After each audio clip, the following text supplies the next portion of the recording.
الحمد لله على تقديره وحسن ما صرف من أموره. الحمد لله بحسن صنعه، شكرا على إعطائه ومنعه. خوف من يجهل من عقابه وأطمع العامل في ثوابه. فضلنا بالعقل والتدبير وعلم ما يأتي من الأمور. يا خير من يدعى لدى الشدائد ومن له الشكر مع المحامد. أنت إلهي وبك التوفيق، والوعد يبدي نوره التحقيق. حسبك مما تبتغيه القوت، ما أكثر القوت لمن يموت. إن كان لا يغنيك ما يكفيك، فكل ما في الأرض لا يغني. بسم الله الرحمن الرحيم. إن الحمد لله نحمده ونستعينه ونستغفره ونعوذ بالله من شرور أنفسنا ومن سيئات أعمالنا. من يهده الله فلا مضل له ومن يضلل فلا هادي له. وأشهد أن لا إله إلا الله وحده لا شريك له، وأشهد أن محمدا عبده ورسوله. أما بعد. Alhamdulillah, we praise Allah Azza wa Jal again to allowing us to learn about the saying of his Prophet Muhammad sallallahu alaihi wasallam. So here we will be reading another hadith about manners and guarding a person's tongue, and how he should behave towards his guests and neighbors, and what is the guidance of our Sharia regarding that in today's lesson, inshallah. I will read to you as usual the Arabic text, and thereafter I will read to you the translation. Inshallah, we'll be doing a brief discussion regarding the hadith of Prophet sallallahu alaihi wasallam. So we are learning the 40 hadith of Imam An-Nawawi. Okay, the hadith 15. عن أبي هريرة رضي الله عنه أن رسول الله صلى الله عليه وسلم قال: من كان يؤمن بالله واليوم الآخر فليقل خيرا أو ليصمت، ومن كان يؤمن بالله واليوم الآخر فليكرم جاره، ومن كان يؤمن بالله واليوم الآخر فليكرم ضيفه. رواه البخاري ومسلم. Narrated by Abu Hurairah radiyallahu anhu that the Messenger of Allah sallallahu alayhi wasallam said, let one who believes in Allah and the last day speak good or be silent, and let one who believes in Allah and the last day honor his neighbor, and let one who believes in Allah and the last day honor his guest. Narrated by Al-Bukhari and Muslim.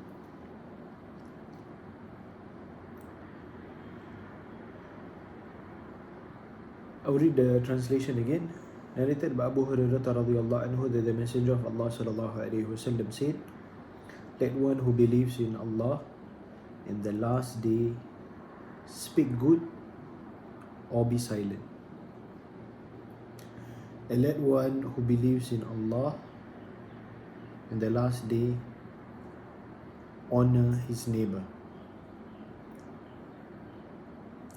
and let one who believes Allah and let one who believes in Allah and the last day honor his guests. Recorded by Al-Bukhari and Al-Muslim.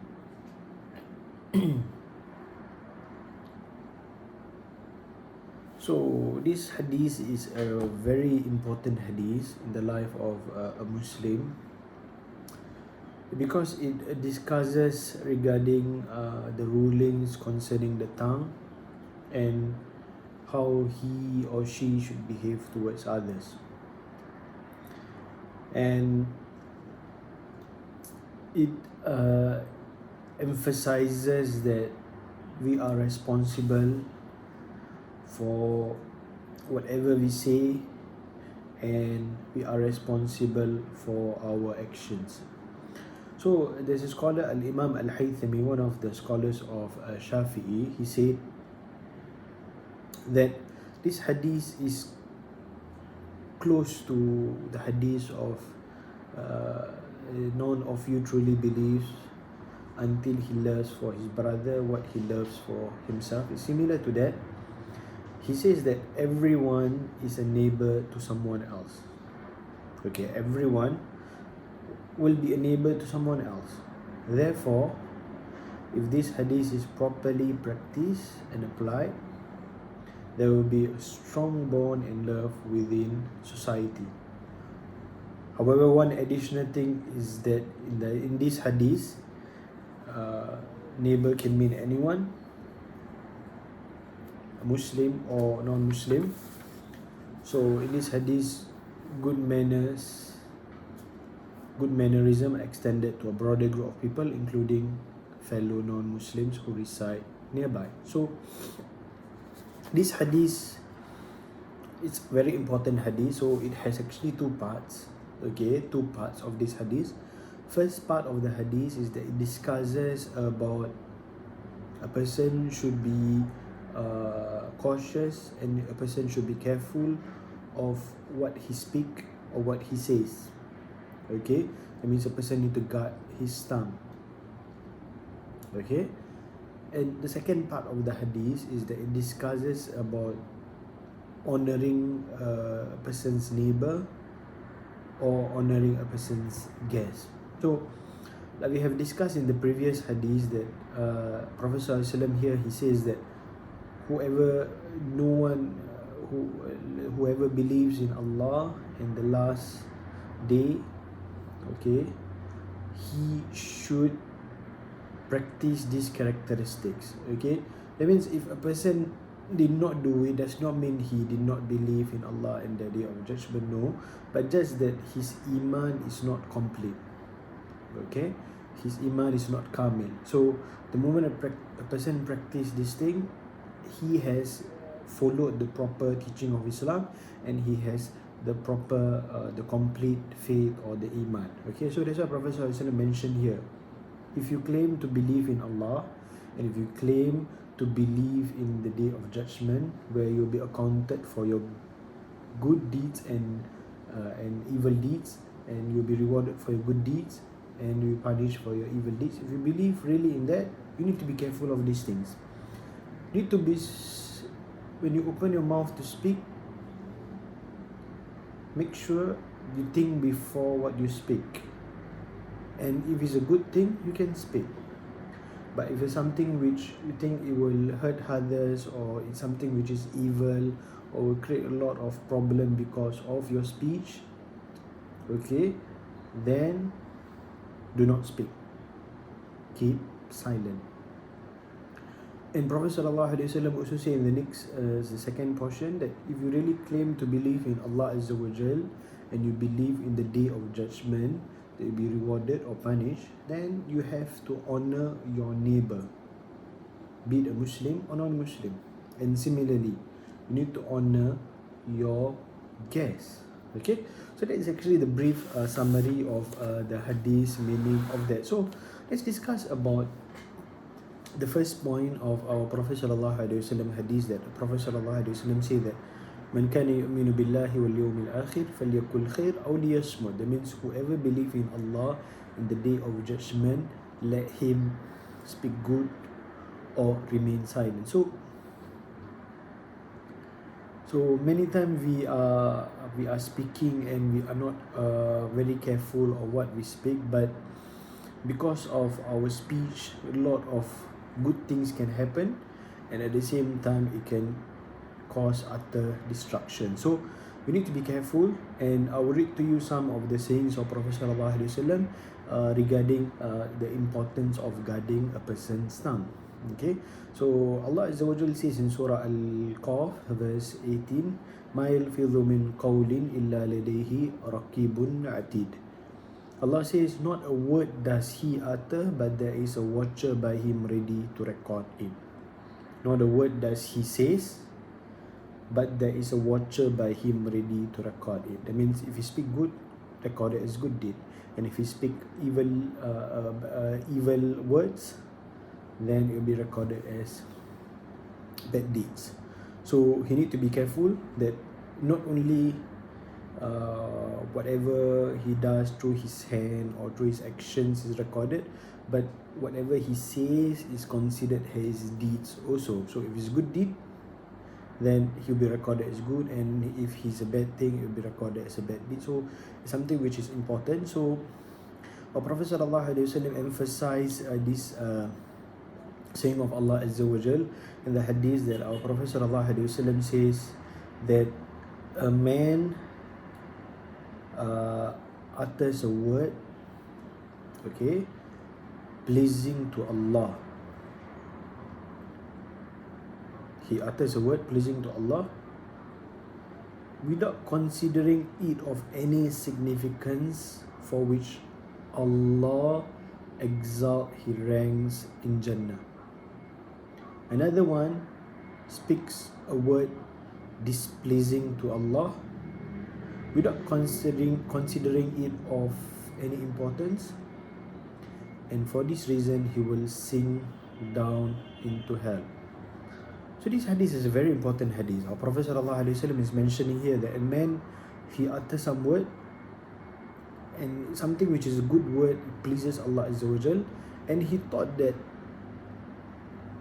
it is not a big deed. It's just a small word or something which is not very important or significant or great in reward. But because of the good word that he said and it pleased Allah Azza wa Jal, Allah Azza wa Jal increase his rank in paradise, in Jannah. And the opposite, the person just say some word, he speaks some word which is not good, was a bad word, but he thought that this is nothing big. I'm just telling the normal evil word or bad words. It's not something which is great, nothing will happen to me.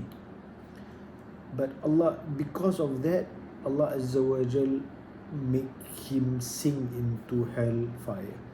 So this hadith is trying to give importance to say that you might think that certain words that you utter, which is good, you think is not great, but to Allah Azza wa Jal it is great. And because of that, Allah Azza wa Jal rewarded him with the greatest reward. And you might think that some word is not bad or evil. You might think it's not very evil. You might just think that it's just a light thing. But to Allah Azza wa Jal is great. Because of that, a person is punished severely. So let's go to another hadith, a story where Prophet sallallahu alaihi wasallam emphasized this point that a person must make sure that he guards his tongue. He should not anyhow say things without his knowledge, nor he cannot speak things except he knows that is the truth, he knows that that is the right thing to speak. Then he should speak. So let's hear this hadith. Prophet sallallahu alaihi wasallam narrates a story about one righteous person who fell into the hellfire on account of just one statement. A pious person, a very religious person, he entered hellfire just because of one statement. So Prophet sallallahu alaihi wasallam said there were two men among Banu Israel. Okay, there are two men among Banu Israel who were striving for the same goal. Okay, one of them among them would commit sin, and the other would strive to do his best in the world. One of them, he likes to commit sin, he's a sinner. Another person, he like to do good deeds and he want to strive for the best in this world. He do amal saleh and he do pious deeds. The man who exerted himself in worship continued to see the other in sin. The pious person see the person who is committing sin. He was keep he observed him and he will see him indulge in sin. So the pious person would say to the person who's committing the sin, refrain from it.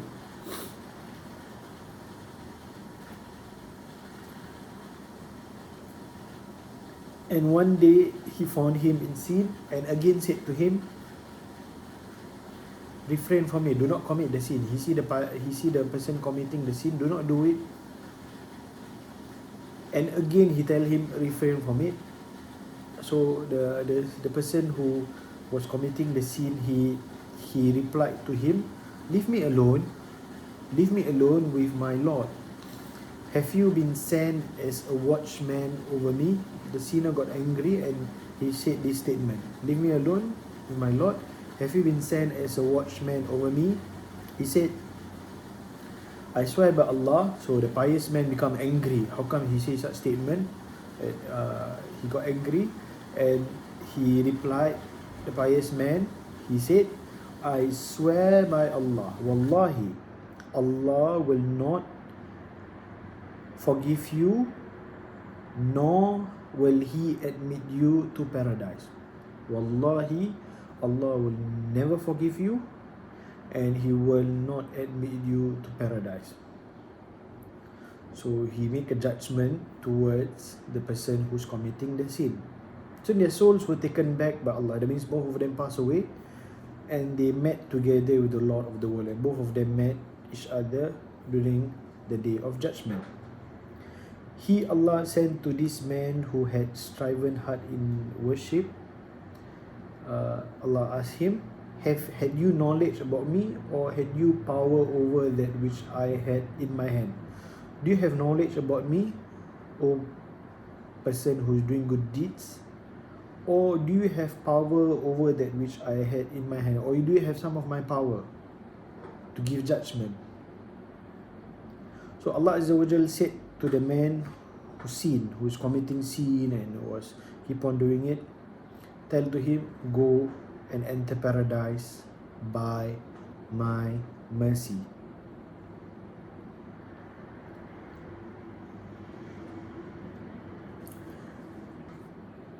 And Allah Azza wa Jal judged for the person who was doing good deeds, take him to hell. So Abu Hurairah, who is the narrator of this hadith, he emphasized this statement. He said, Abu Hurairah said, by him in whose hand my soul is. He spoke a word by which this world and the next world of his were destroyed. He just spoke one word. He just spoke a statement. Because of that, this world, this dunya, and the next world is destroyed. That means he never get both of it. So this hadith is narrated by Abu Dawud and it's an authentic hadith. So this hadith gives us a lot of lessons. So it shows the importance of a person's tongue, and he need to control his tongue. So it's a very, very important thing. You can be doing a lot of good deeds, but make sure whenever you want to speak, you must make sure say words which are good. If you see a person is committing sin, make dua for him, that he will be guided. At the same time, make dua for yourself that you will not commit any sin, because no one is free from committing sin. So that is something which is important. And it also shows that the way you approach people when they commit sin, and especially when they are committing sin, depends on what type of sins are they committing. Is it the right time to approach, or should they delay it after they have committed sin, then approach them later? For example, when a person is drinking liquor, or he's not in his good sense, then when you go and approach him and ask him to stop drinking, it's not of use. You need to approach him only after he is better in his sense and better in mood. Then you need to approach him and advise him in a nice and wise manner. While he is committing the sin, if you were to approach him, it's not going to have any benefit to him. So it should be understood when should you approach a person to give advice and so on. So, but this hadith should not stop a person from giving advice to others. He should give advice to the others, but he need to know when he should give, and he need to give in a nice manner, but yet never be ever judge anyone regarding things which you don't have knowledge, nor you don't have power, especially matters regarding forgiveness of Allah and matters regarding paradise and hell. No one has control over it. You might be a person who is pious now, but during your death you might not be pious, and the opposite, a person might be committing sin in the start of his life, but during his end of his life he might be one of the most pious person on the earth. So because of that, this hadith is a very important hadith to make sure that whatever you say, you are accountable, be it good or bad. So especially when you're saying something which is bad, if you feel that it will create a lot of harm and to others, you must make sure that you should avoid talking that, because our Prophet ﷺ emphasized this in another hadith that, and shall I not tell you of the controlling of all that? I said, yes, O Messenger of Allah. So he took hold of his tongue and said, restrain this, control this. I said, O Prophet of Allah, will we be held accountable for what we say? Will we be accountable for even whatever we say? Are we gonna be rewarded or punished?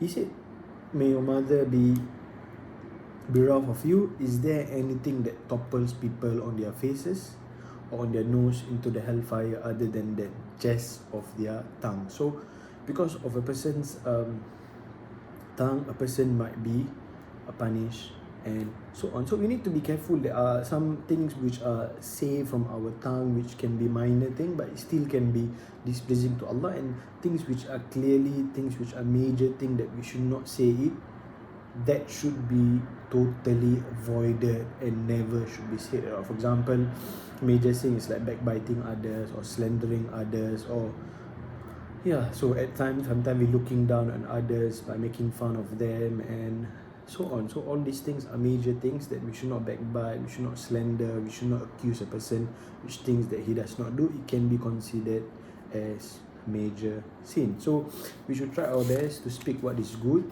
and there are a lot of things, the good things that we can say, that if you something good, say it. So it's a commandment but to say good, but if you cannot say good, then keep quiet. So you try your best to say dhikrullah, remember Allah Azza wa Jal, say subhanallah, alhamdulillah, Allah Akbar, subhanallah bihamdihi, subhanallah al-azim. There are a lot of adhkar that Prophet ﷺ has taught. The morning when you wake up, there's morning adhkar. When you evening go to bed, there's evening adhkar. Whatever, when you go to the toilet, there's adhkar. When you come out, when you go out of your house, there's adhkar. When you come out of your house, adhkar. There are many things that you can use your tongue, your mouth in a good thing. So say in a good thing. And also you can use the time to recite the Quran, remember Allah Azza wa Jal. Many of us spending hours of time talking to others. Most of the speech that we speak, for many of us, is not in the right manner. So because of that, instead of doing that, take the mushaf, or even from your handphone, just open the Quran, try to read at least one page a day or half page a day. So make it a habit. And even if you are unable to read Quran or do dhikr, try your best to at least raise your hand and dua to Allah Azza wa Jal, speak to Allah Azza wa Jal, complain to Allah Azza wa Jal, ask Allah for His mercy, and ask Allah Azza wa Jal to grant you paradise and avoid you hellfire, and ask Allah Azza wa Jal your needs and guidance. And also, if let's say you really have to talk to others and so on, you might use those time to give advice to them, nasiha. Giving nasiha is a good thing. So you advise them to be guided in the right manner and guide them to the good manner and share your experience so that they will be also successful in life and so on. So these, I think, nasiha or advice, which are good things that a person can do. So he should try his best to occupy his time to do ibadah or follow the sunnah of Prophet ﷺ, so that he will not be doing or speaking things which is evil. Okay, so that's the first part of the hadith. And the second part of the hadith is being good, honoring the neighbor and honoring the guest. Okay, so our Islam actually give a lot of importance in being good to a neighbor.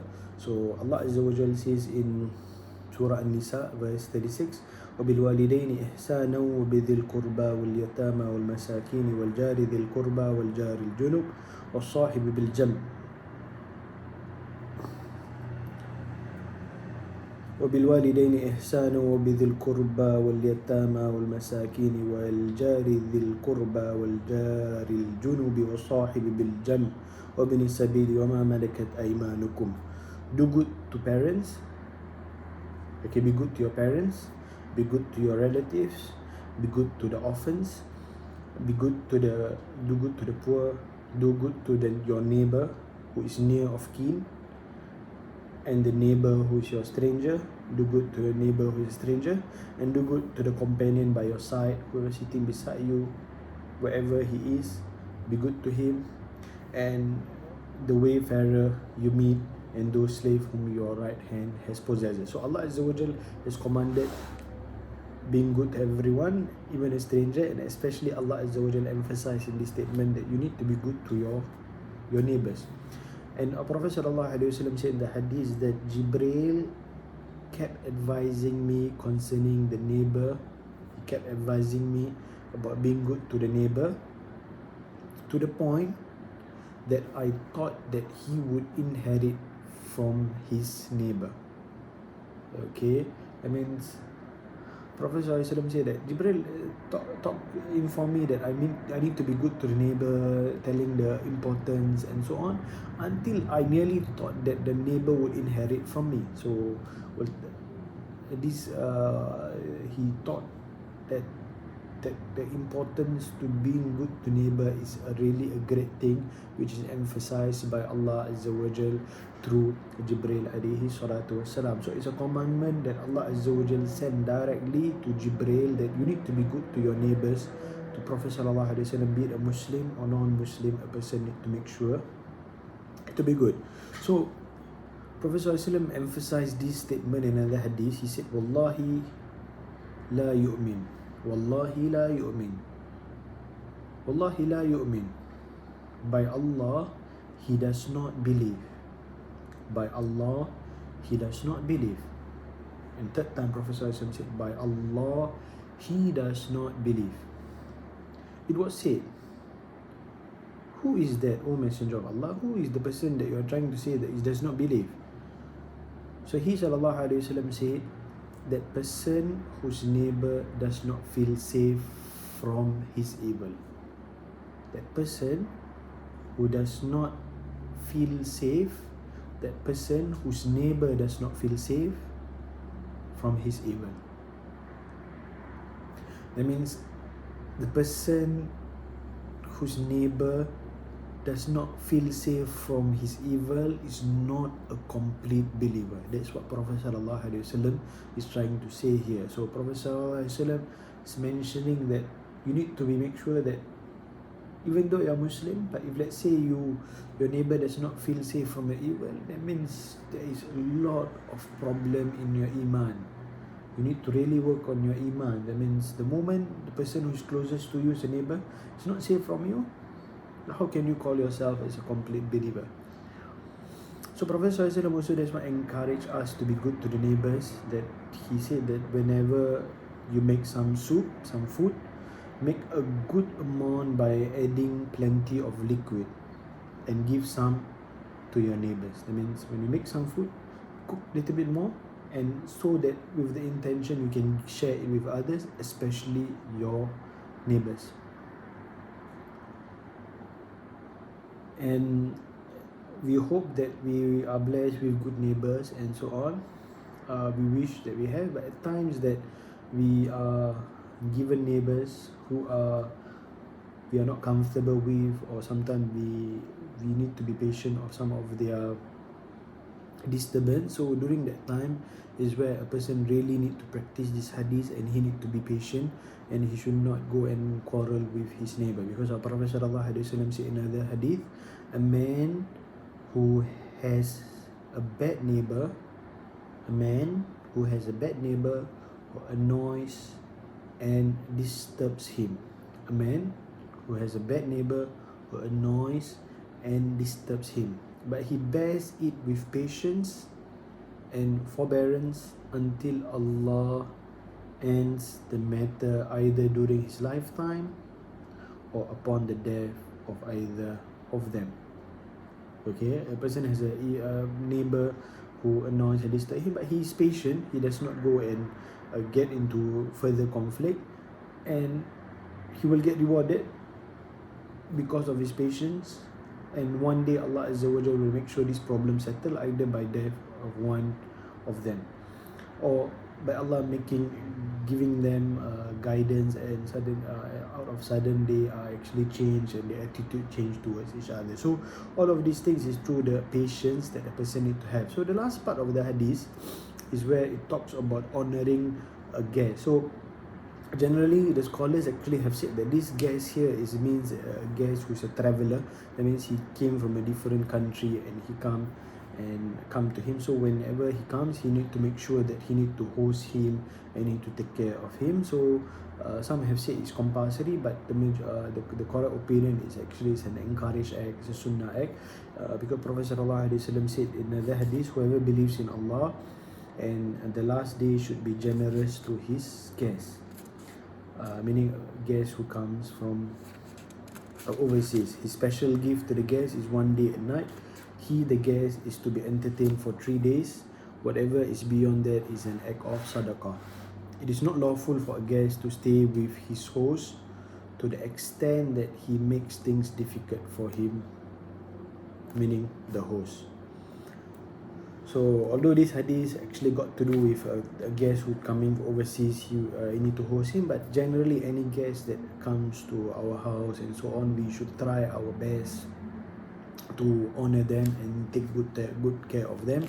We should not just say that this is because a guest who is a traveler. No, that should not be that, because Allah Azza wa Jalla said in another ayah which I read to you earlier in Surah An-Nisa, where Allah said, do good to parents, relatives, orphans, the poor, the neighbor who's near of kin, the neighbor who's a stranger, the companion by your side, the wayfarer you meet, and those slaves whom your right hand possesses. So Allah Azza wa Jalla said you need to try to be your best to do good to everyone. So even though a person who's not a traveler but he wanted to visit you, it is one of the etiquette of Islam that you treat them well, you honor them, you make them feel happy and honored and so on. So generally this hadith is a very important hadith. It teaches us the proper manner with regards to speech and honoring of our neighbors and guests. So we hope that we will practice whatever we have learned regarding this hadith, and we ask Allah Azza wa Jal tawfiq and hidayah, that He make us speak what is good only and avoid us speaking things which are evil and which will create displeasure of Allah Azza wa Jal.